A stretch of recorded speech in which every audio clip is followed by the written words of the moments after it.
Chapitre 5. Entre la rose et le chrysanthème. Mais, tournez, tournez, tournez les mots jusqu'à l'ivresse. C'est quand les choses ne sont plus sûres que la vie commence enfin. Tournez et retournez les mots pour faire jaillir l'invisible.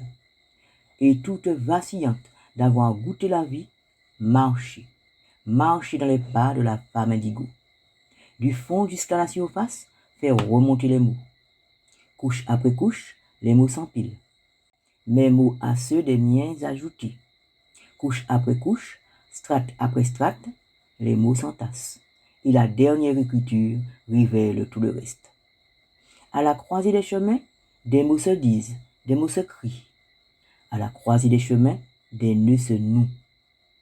Être attentif à ce qui se joue. La vie en marche toujours nous devance. Des mots déjà dits se prononcent à nouveau. Cécile sait bien que pour nous construire, nous avons les mots de ceux qui nous ont précédés. Ils sont pour nous des échos constants. Elle comprend parfaitement que pour ne pas nous perdre nous-mêmes, nous marchons dans les pas de nos parents. Je lui dis tous les mots qui ont façonné mon enfance. Les mots de mai après ceux de Rosita. Mots de miel et mots de fiel, tous les mots qui me viennent. Pour me retrouver moi-même, j'ai deux traces, deux profonds sillons, deux temps, deux espaces, deux histoires ont séparé ma vie en deux. Toujours deux, et pourtant l'appel incessant de l'unique. Instant rêvé de l'unité retrouvée. Tout d'abord Rosita et maintenant mai. Toujours additionner, ne point soustraire. Ce qu'ont été nos parents donne à notre vie un sens, une direction. Redoutables ou formidables, ceux qui nous ont fabriqués. Plus que la vie qu'ils nous donnent, c'est ce qu'ils sont qu'ils nous transmettent.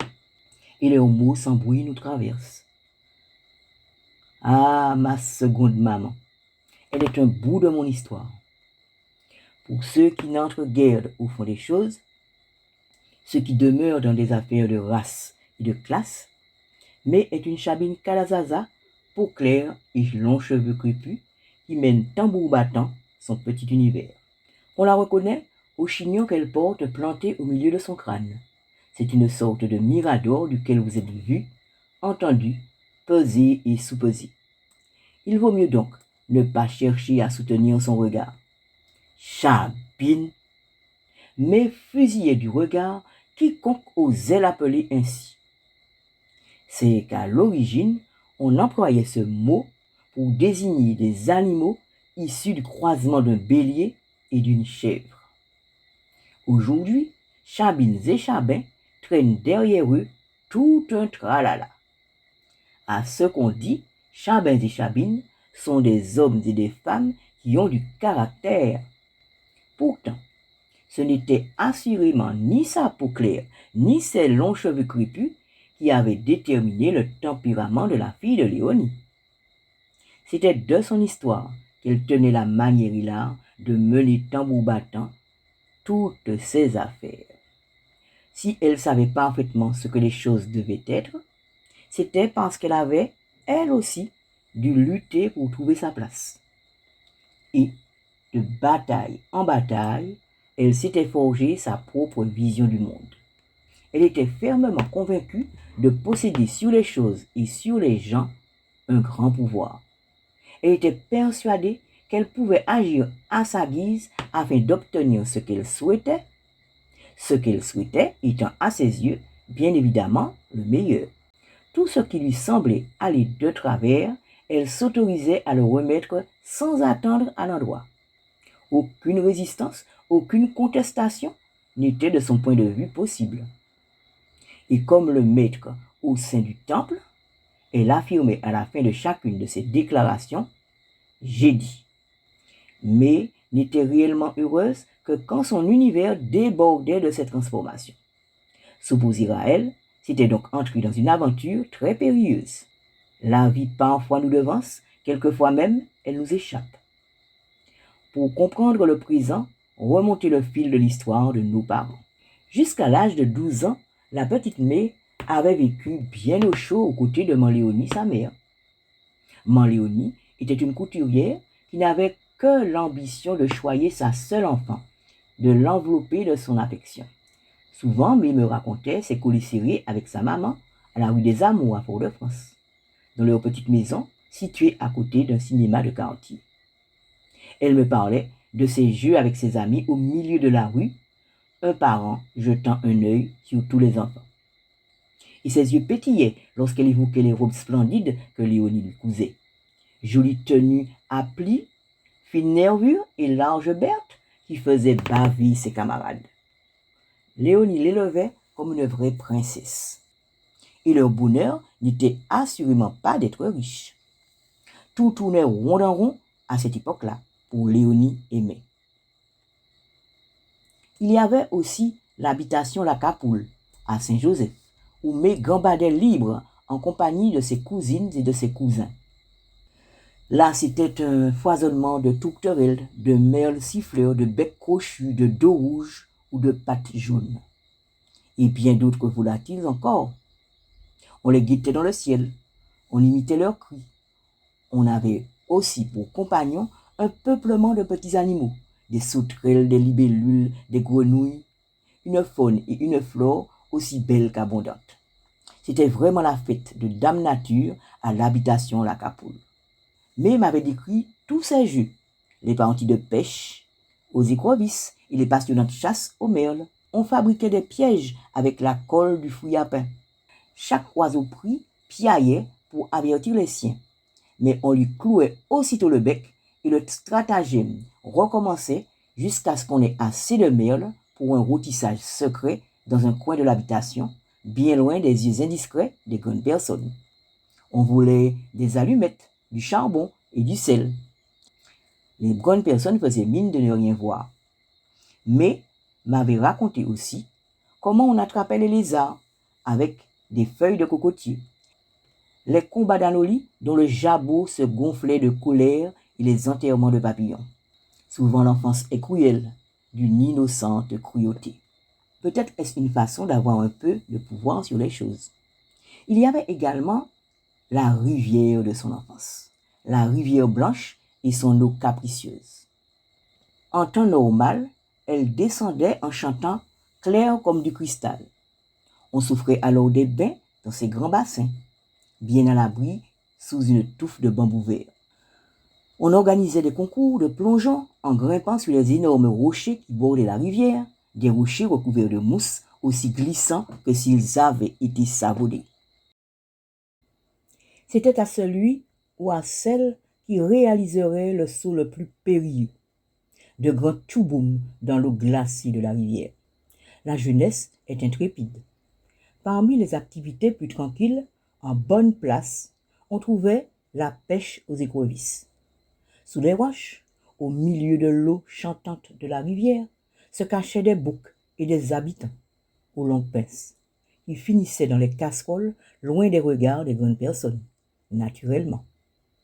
Ordinairement, la rivière Blanche était un terrain de jeu fascinant. Mais c'était une toute autre histoire quand il pleuvait.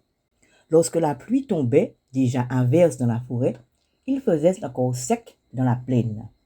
Et la rivière arrivait d'un seul coup, grosse de ses amours des mornes. Elle descendait sa colère avec précipitation. L'eau venue des bois déboulait bouillonnante, écumante et chargée d'une boue jaune.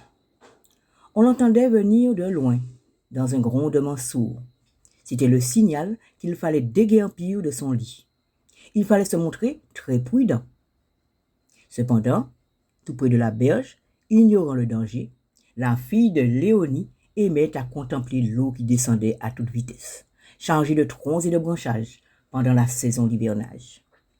Quelquefois, elle apercevait un cabri mort parmi les branches. C'était la bête d'un enclos en amont qui s'était trop approchée du bord.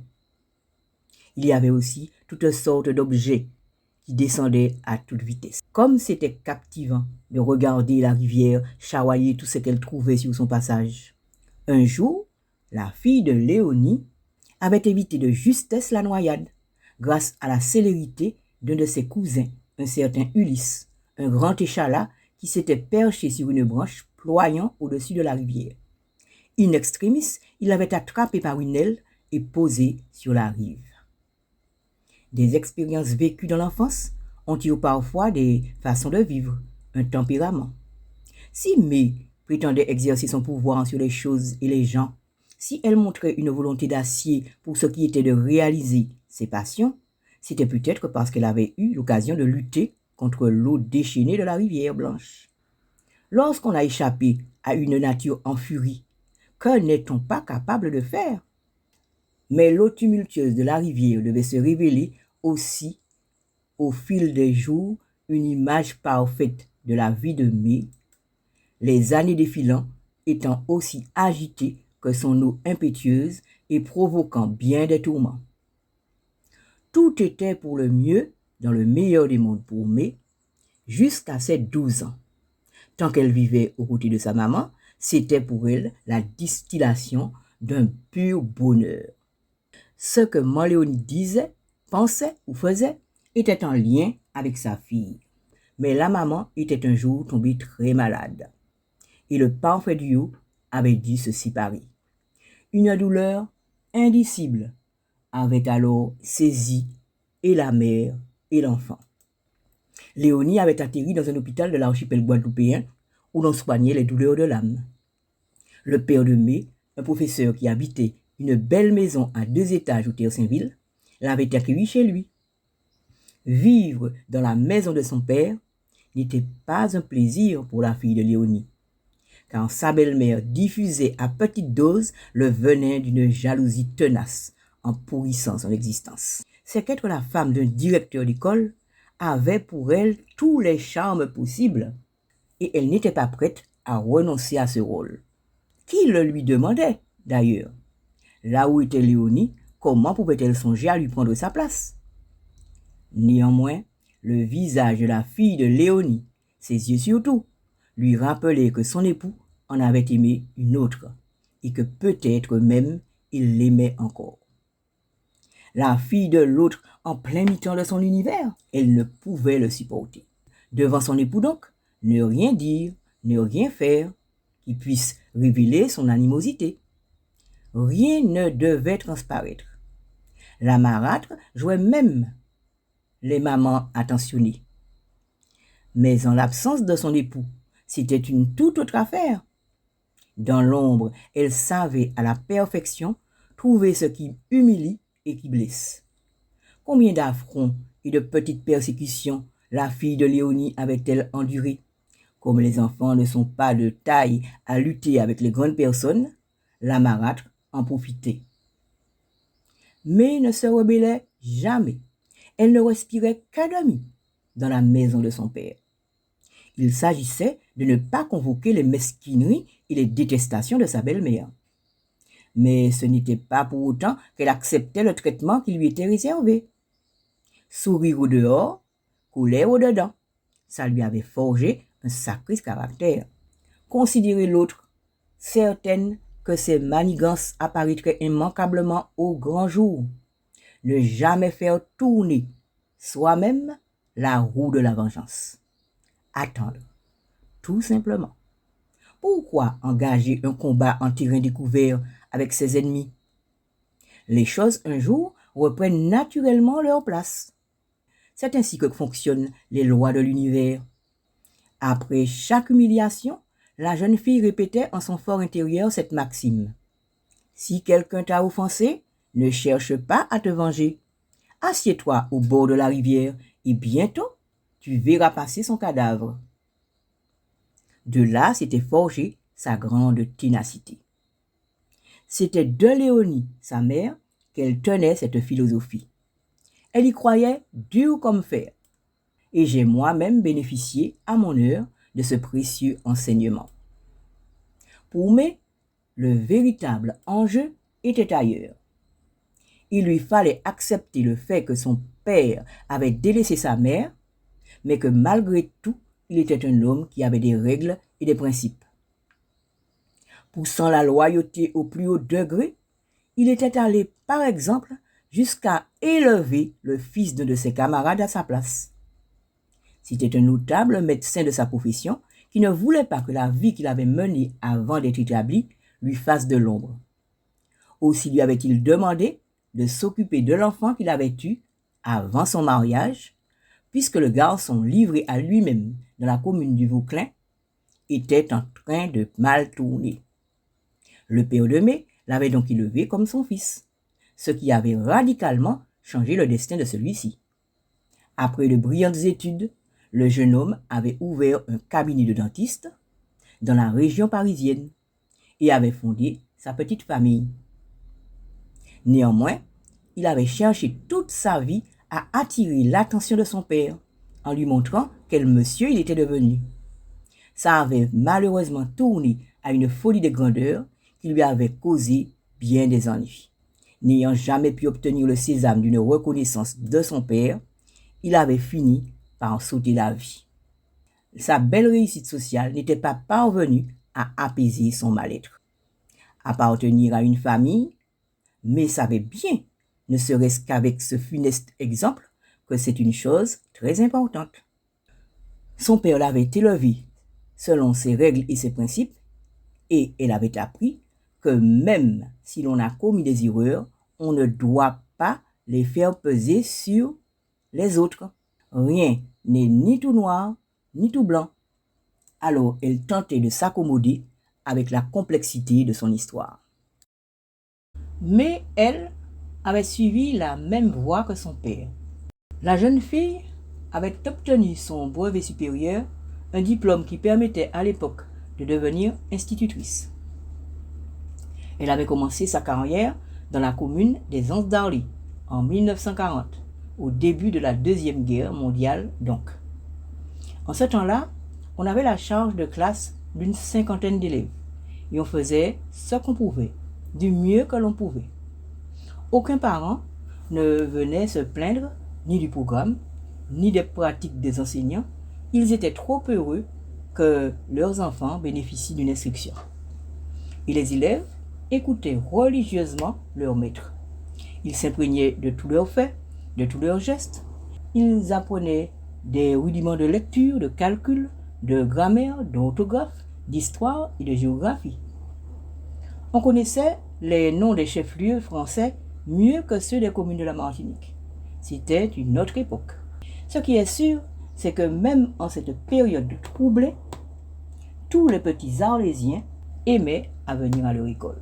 L'école était un lieu où l'on apprenait des règles de vie, et c'était le seul moyen de s'élever dans la pyramide sociale.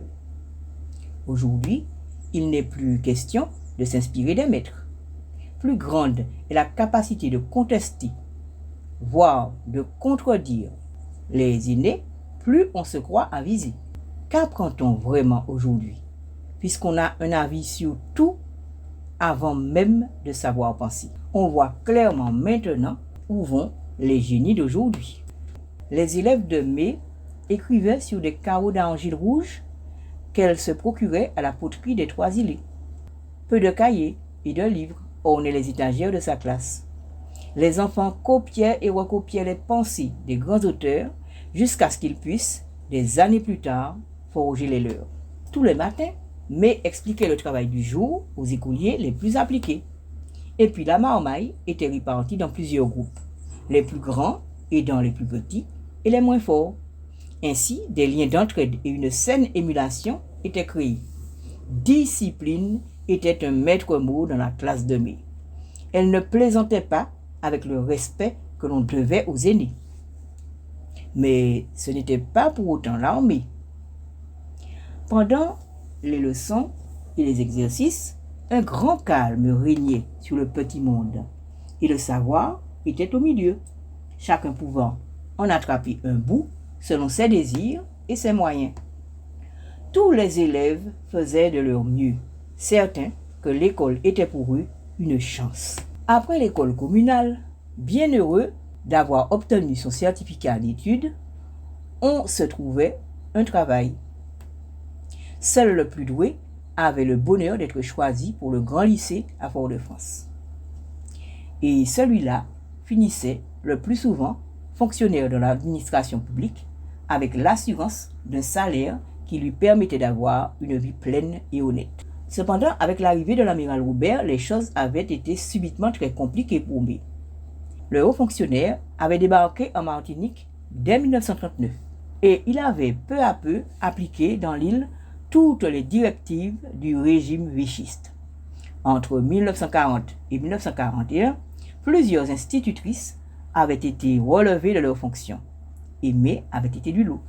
Le régime du maréchal Pétain persécutait non seulement les communistes, les anarchistes et les pacifistes, mais aussi tous ceux qui appartenaient à des sociétés dites secrètes. Un jour, on avait convoqué le père de Mai dans le cadre d'une sombre enquête.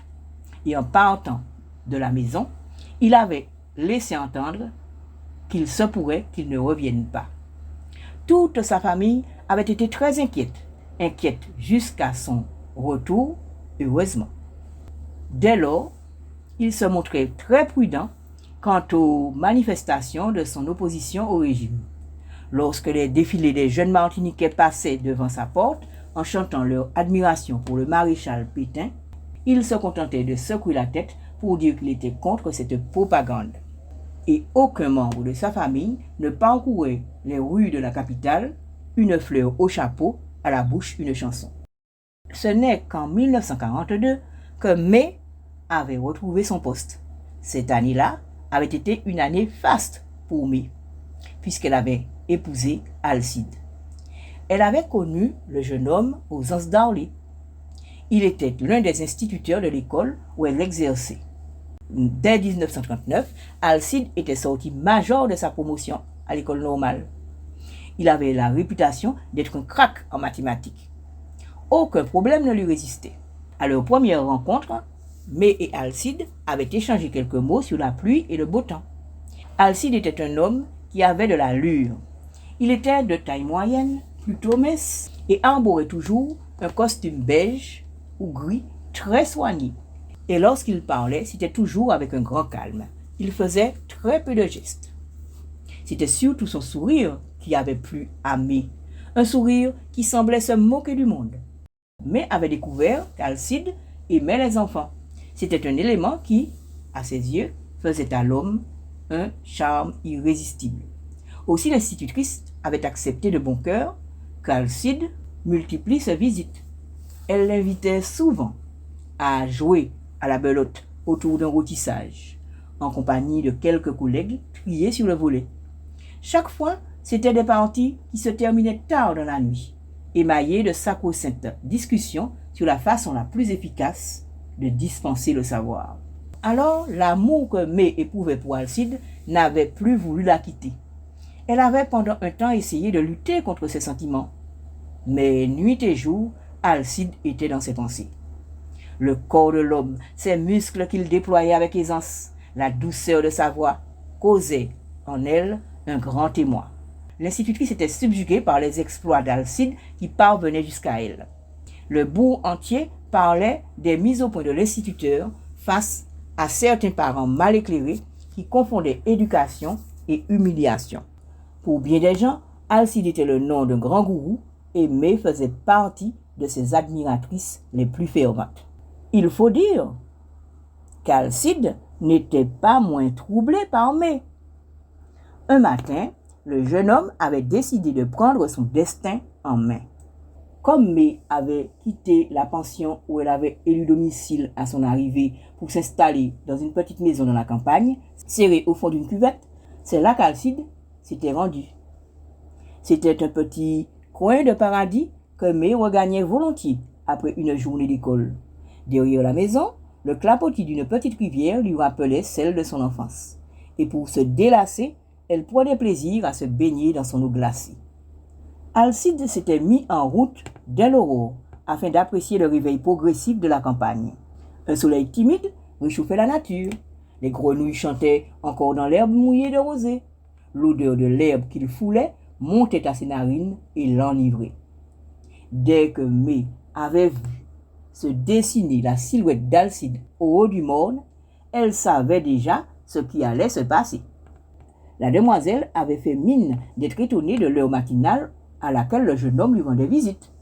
Son toit coulait-il? Sa couche était-elle mouillée? Alcide avait balbutié une réponse incompréhensible. Et pour détendre l'atmosphère, Mai lui avait offert un café qu'il n'avait pas refusé. Courageusement, Alcide avait essuyé sur son front une goutte de sueur importune qui ne pensait qu'à l'aveugler, puis il avait commencé à expliquer le plus clairement qu'il avait pu l'objet de sa visite. Il lui avait avoué tout de go son amour. Ça lui était arrivé depuis qu'il avait entrevu cette itée comparaison alors qu'elle se penchait au-dessus de la table pour abattre ses atouts pendant une soirée qu'ils avaient passée à jouer à la belote. C'était à ce moment-là qu'il avait commencé à brûler d'un amour intense pour elle. Ce jour-là, son cœur avait bondi dans sa poitrine sans que personne ne se rende compte de son trouble. Mais les meilleures images qu'il gardait d'elle, c'était quand elle était dans sa classe, menant la ronde joyeuse de ses élèves, ou quand un jour, gagnée par l'enthousiasme, elle avait ridiculisé la race étrange des prêtres, ces êtres soi-disant sexuellement inoffensifs qui entretenaient des amours coupables avec des nonnes ou de jeunes hommes. Pourquoi ne donnait-on pas à ces malheureux le droit d'avoir une épouse, puisque les êtres humains sont faits pour s'aimer, avait-elle lancé indignée. Alcide était tout à fait d'accord avec elle. Oui, les êtres humains étaient faits pour s'aimer, et il n'était pas prêtre, lui. Il imaginait leur corps et leur esprit unis dans la même musique, un concerto pour violon scellant leur union dans le calme de la campagne. Il les voyait collés serrés l'un contre l'autre, isolés dans une bulle de félicité, rêvant à l'unisson d'avenir sans bornes et de maisons pleines de cris d'enfants. Pendant des heures, les tourtereaux avaient papoté comme deux commères. Depuis longtemps, mais espéraient secrètement fonder une famille. C'était décidé. Alcide serait le père de ses enfants. Cette idylle était une situation peu ordinaire pour Mai. D'habitude, elle considérait que les hommes étaient des bambous vides qui ne savaient que résonner de belles paroles aux oreilles des femmes.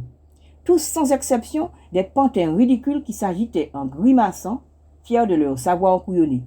Mais il était évident qu'Alcide était d'une autre catégorie. Après quelques hésitations réglementaires, le jeune homme avait osé lui prendre une main et elle l'avait laissé faire. Puis il avait posé sur ses lèvres un baiser timide. Tout à fait conquise, elle s'était pelotonnée contre lui et ils étaient restés longtemps l'un contre l'autre.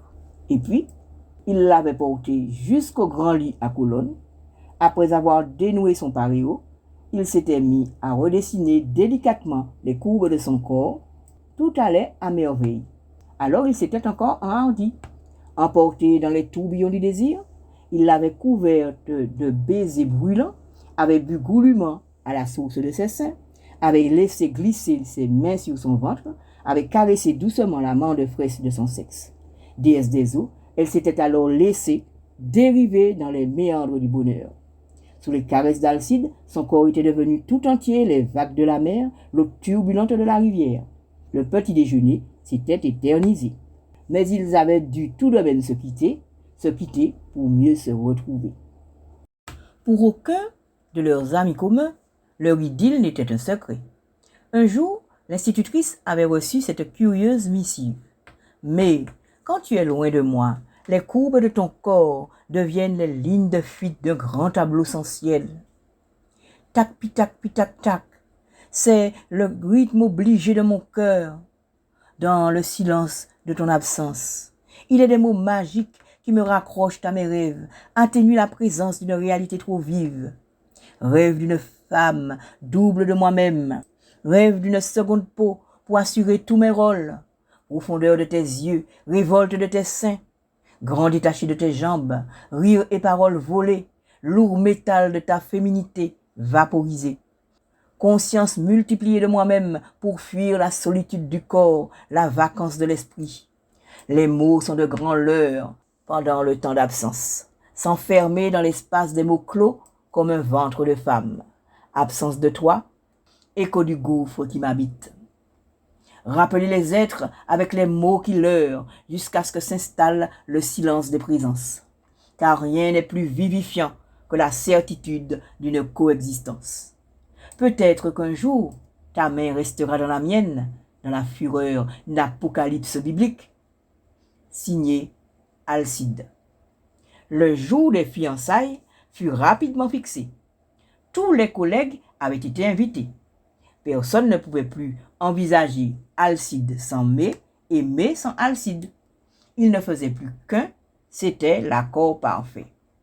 Toutes les décisions étaient prises à deux. Alcide et Mai s'étaient mariés en 1942. Un temps où la Martinique était administrée par l'amiral Robert. Tous les anciens parlent de cette époque avec un certain émoi. Imaginez, du palais du gouverneur jusqu'à la rue de la Liberté à Fort-de-France, on défilait avec des saluts fascistes et on vivait une vie de briques, de brocs et de trocs. C'était une ère de grande privation et de peur. Néanmoins, on avait trouvé le moyen de célébrer dignement les noces d'Alcide et de Mai. Mai et Alcide avaient reçu, comme tous les candidats au mariage de cette époque, les fournitures nécessaires à leurs noces. Ils étaient ravis. Tous les trousseaux étaient identiques. Cependant, avec le tissu qu'on avait reçu, Manléonie avait pris soin de réaliser une robe et un costume pour les mariés qui n'avaient eu leur pareil nulle part. Comme à son habitude, Manléonie avait cousu des habits de toute beauté. Pour le banquet, en usant de débrouillardises, bon de ravitaillement après bon de ravitaillement, on s'était procuré tout le nécessaire. La famille de Manléonie, qui vivait à la campagne, ne souffrait pas autant de la pénurie que tous ceux qui habitaient Fort-de-France. On avait donc pu rassembler quelques cabris et force poulets, avec la complicité des voisins et des voisines pour une noce sympathique. Un ami boucher avait fourni de la viande de bœuf. Ça avait été une noce sympathique dont on avait soigneusement caché les détails au contrôle de l'administration vichiste. En ce temps-là, il n'était pas permis d'abattre soi-même ses animaux. Les autorités y consentaient seulement si la bête était blessée. Alors, les bêtes dont on avait déclaré de fâcheux accidents avaient été nombreux en cette période troublée. Mais m'a raconté que les parents d'élèves qui voulaient lui permettre de bénéficier d'un peu de viande fraîche envoyaient leurs enfants l'avertir. Madame, papa ka dit que ti cabrit li a ke cassé pat li dimanche prochain. Est-ce ou les morceaux? Les enseignants étaient aimés et respectés à cette époque. Je ne sais si pour la noce on avait aussi usé de ce stratagème. On s'était procuré de la farine de froment pour réaliser les gâteaux, ce qui était très rare, vu le blocus que l'Admirac faisait peser en ce temps-là sur la Martinique. Pendant la guerre, on n'échappe pas à la contrebande. Il y a toujours des individus peu scrupuleux qui profitent des désordres du monde. Tout un tas de produits étaient vendus en cachette. Cela venait de filets clandestines, mais aussi des gardes-manger bien garnis des soldats du régime vichiste qui bénéficiaient d'un traitement bien plus avantageux que les Martiniquais. On raconte que les militaires jetaient les restes de leur victoire du haut du fort Saint-Louis et que les jeunes Antillais plongeaient dans la mer pour récupérer tout ce qu'ils pouvaient. Quelle époque! Pour les alcools, c'était aussi très compliqué, puisque le gros de la production était réservé aux marins et à l'administration robertienne. Le rhum était placé sous haute surveillance. Afin de réjouir le cœur des invités à la noce d'Alcide et de Mai, on disposait néanmoins du vin d'orange. Cet alcool-là faisait fureur, et on avait également des fleurs, des quantités et des quantités de fleurs blanches, de fleurs roses, dont on avait orné la salle de fête et la cathédrale de Fort-de-France. Des bouquets de marguerites, de glaïeuls, de roses, agrémentés de jolis nœuds de soie blanche et de tulle. Seul ombre au tableau, le père de Mai ne s'était pas pointé à la noce. Il n'avait jamais trop apprécié Alcide, ce qui causait à sa fille bien du chagrin. Peut-être le père savait-il des choses que la fille ignorait. Quoi qu'il en soit, Alcide était un être que Mai avait décidé d'aimer avec fureur. La noce avait été parfaite. La noce avait été parfaite, mais la vie commune l'avait été un peu moins. Parfois, notre vie nous devance et parfois même, elle nous échappe. Au début de son mariage, Mai était remplie de projets et d'espoirs. Elle allait fonder une famille, aurait de nombreux enfants. Mais son rêve avait tardé à se réaliser. L'enfant désiré ne venait pas. Plus que cela, on dit souvent qu'il n'y a pas de mariage sans nuage. Celui de mai n'en avait pas manqué. À chaque écart de conduite d'Alcide, c'était un drame. Le ciel de mai se chargeait de gros nuages et ses yeux semblaient lancer des éclairs. Il débordait souvent de larmes. Le couple était demeuré quelque temps aux Anses d'Arlet, puis les tourtereaux avaient migré vers d'autres cieux. Puisque May avait de solides bases scientifiques, elle avait intégré, comme son époux, le corps des professeurs qui enseignent au collège. La physique, la chimie et la biologie étaient ses domaines de prédilection. Qu'il s'agisse de l'anatomie ou de la physiologie du rein, du cerveau ou du cœur, mais vous expliquez ce que vous deviez savoir en 2 temps et 3 mouvements. Les schémas devaient être impeccables et les équations chimiques parfaitement équilibrées. Les élèves de May prenaient un soin particulier à reproduire les schémas qu'elle leur avait montrés. Et le professeur n'était pas peu fier. Un jour, le couple avait débarqué au Carbet, le bourg où je suis né. Alcide avait été nommé directeur de notre collège. Mais sa conduite ne s'était pas améliorée pour autant. Certaines habitudes sont tenaces. Même s'il aimait son épouse, le mari de May était le genre d'individu à collectionner les conquêtes, si bien que son petit nom avait rapidement fait le tour du village. Sucrier des îles. Sucrier, puisqu'il butinait toutes sortes de femmes.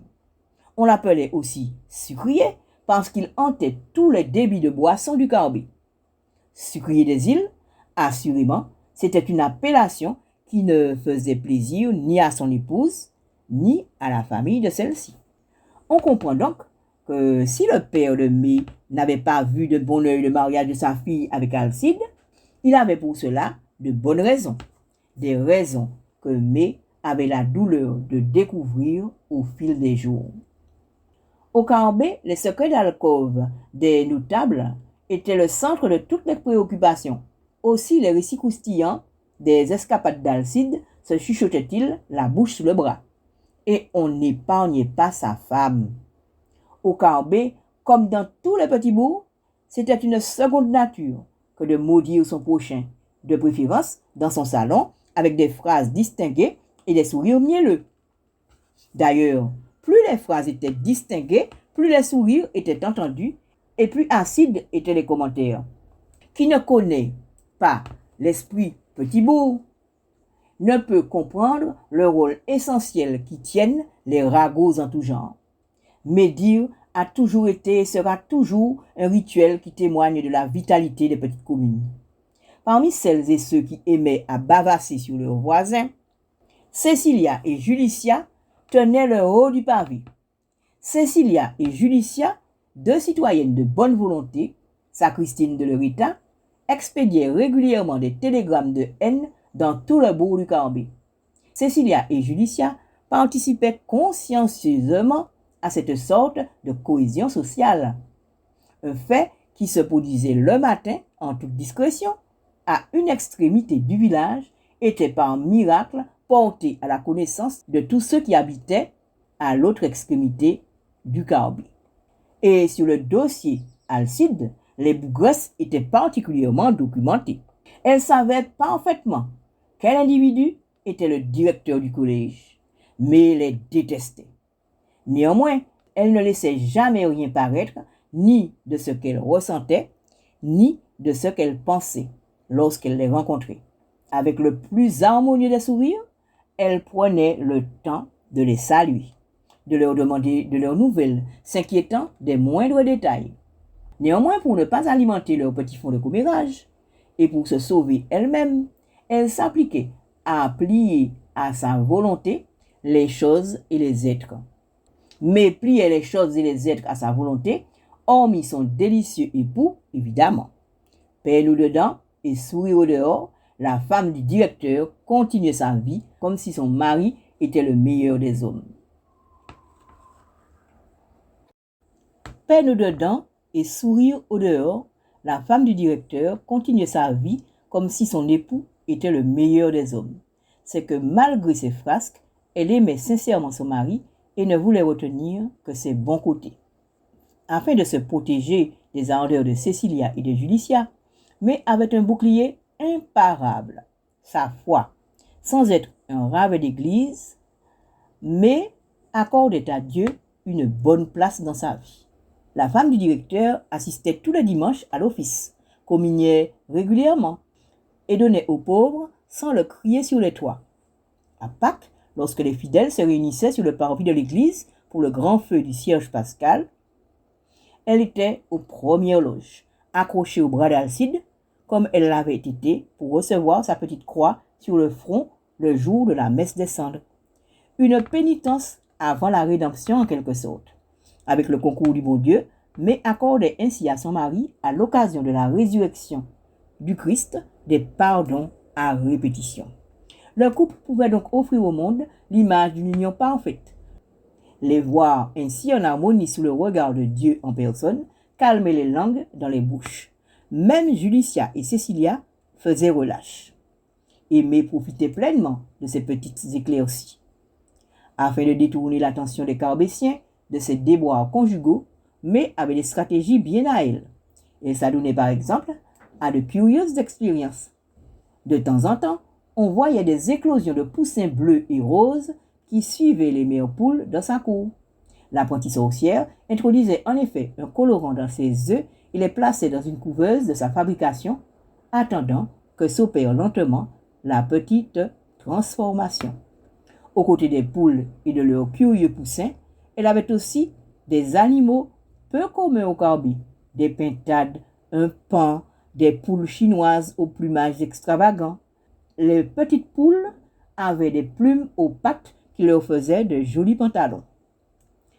En bonne place, il y avait un troupeau d'oies aux cris assourdissants qui accueillaient les visiteurs. Les oies qui montaient la garde étaient 1000 fois plus efficaces qu'une meute de chiens méchants. Mais connaissaient aussi le secret qui faisait fleurir ces orchidées en tout temps. Cattleya, Phalaenopsis et Dendrobium produisaient des floraisons extraordinaires. Le monde avait amplement de quoi s'occuper. Après un temps, c'est un autre. Les commentaires sur les freudens d'Alcide avaient fini par perdre de leur virulence et n'étaient plus que des bruits de fond auxquels les Carbétiens s'étaient accommodés. Ils étaient passés à d'autres passions, persécutant d'autres âmes. Bon an, mal an, on peut dire que le directeur et sa femme étaient devenus de solides piliers de la communauté, le couple participant pleinement à la vie du petit village. C'est May, par exemple, qui organisait les vidées du carnaval. Chaque année, elle choisissait des thèmes et des costumes très originaux. Une reine déguisée en bananier, avec autour d'elle une kyrielle d'enfants habillés en banane, ou un ciel étoilé dont chaque carnavalier était une étoile.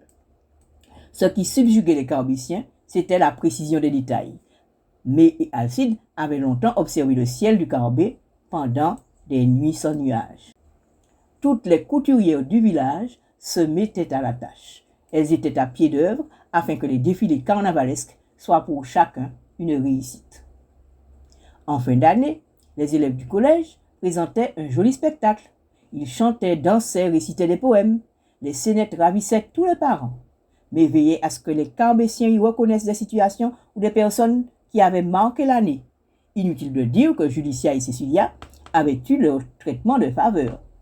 Le tableau final était chaque fois très attendu. Des feux de Bengale inondaient la scène de leurs lumières multicolores, et c'étaient des tonnerres d'applaudissements. Tout le Carbet vibrait en harmonie.